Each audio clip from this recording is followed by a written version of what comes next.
H1B visa जो है ज़्यादातर पूरे पहले तो समझिए कि H1B वीज़ा जो है 71% इंडियंस को मिलता है। उसमें से बहुत बड़ा शेयर होता है तेलंगाना आंध्रा के जो टेकीज़ होते हैं।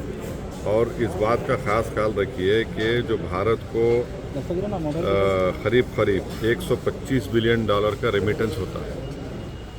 अब अगर आइंदा से जिस किसी को भी H1B वीज़ा मिलेगा और उसके एम्प्लॉयर्स को कहा जाए कि भाई $1,00,000 आप जमा करवाइए, तो फिर इसका डायरेक्ट असर हमारे भारत के लोगों को पड़ेगा, नौजवानों को जो बड़ी मेहनत करते हैं और बड़े इदारों में कॉलेजेस में जाकर अपनी तालीम को मुकम्मल करते हैं और उसका बुरी तरह असर पड़ेगा।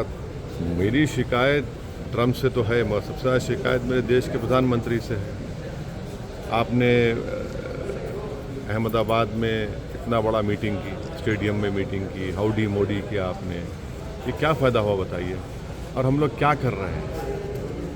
मैं कोई पॉलिटिकल पॉइंट स्कोर करना नहीं चाह रहा हूँ, मगर भारत सरकार को और ख़ासतौर से मोदी सरकार को सोचना चाहिए कि ये सब जो पाकिस्तान का मिलिट्री चीफ जाकर खाना खाता है ट्रम्प के साथ, फिर हमारे पड़ोस में हम देखते हैं कि पाकिस्तान और यूएस का ट्रेड एग्रीमेंट हो जाता है, ये सब इससे हो क्या रहा है?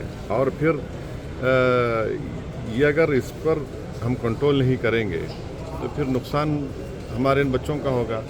और हम ये उम्मीद करते हैं कि हमारे जितने ट्रेड एग्रीमेंट्स, करीब 16 या 18 ट्रेड एग्रीमेंट्स हम डी-डॉलराइजेशन करके रुपीज़ में दे रहे हैं, वो करने की ज़रूरत है। और बिल्कुल हम सकम ना करें ये अमेरिका की ट्रम्प सरकार की ब्लैकमेलिंग को। ये सब चीज़ें हो रही हैं। इसका H1B वीज़ा ठीक है, अब जो फरवरी के बाद होगा जो सब कह रहे हैं, मगर बहुत बड़ा असर पड़ेगा ना, बहुत बड़ा असर पड़ने जा रहा है भारत के उन तमाम नौजवान लड़के लड़कियों पर जो बड़ी मेहनत करके आगे बढ़ते हैं।